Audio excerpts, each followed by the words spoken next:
Alright, so we'll quickly get to look at some different surgeries that are kind of like done on the spine. Okay, different surgeries, just different types that are done on the spine. So the first one is what is known as a discectomy. Then we'll also look at spinal fusion. Then we'll also look at artificial spinal disc replacement, of course. So let's look at each one of them with images to actually spice up the illustrations. So this is discectomy.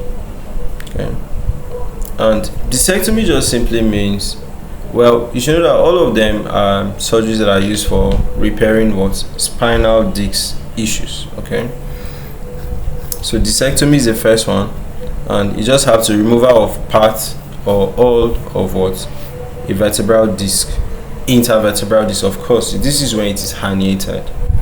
Okay, probably it is now pressing on the nerves, so you want to remove it out. Okay, so goal is to relieve the nerve compression and the pain. So how is it done? The surgeon will now make an incision. Will first of all access the spine, then remove the disc, okay, that is offending that place, causing irritation, causing inflammation, and the rest of it. Okay, the next is spinal fusion. Spinal fusion just simply means there's one or two instability around this place. So because the instability is great, I just want to now just fuse this place and make it stiff, no movement around that region. You understand?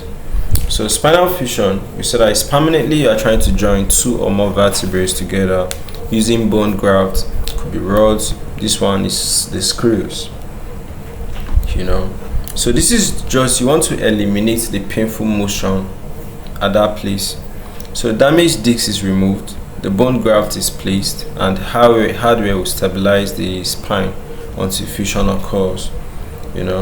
So the strong stabilization is very effective for severe degeneration and solving deformities that have persisted. These deformities have not gone away for a very long time. So just want to put up a permanent solution to the issue. Then we have the artificial spinal disc replacement. Okay, so you can see that a disc that was degenerated, was torn, was worn away. You are just trying to replace it with an artificial man-made disc. So the damaged disc is now removed and replaced with a prosthetic disc, which is designed to mimic the natural motion there. So it will maintain spinal mobility while relieving pain. So how is it done? It's similar to discectomy in access, but instead of fusion, a mechanical disc is implanted to replace the natural disc that had issues. So it preserves motion and it reduces any risks of adjacent segment degeneration compared to fusion. Okay, so for these procedures, these are what they simply mean.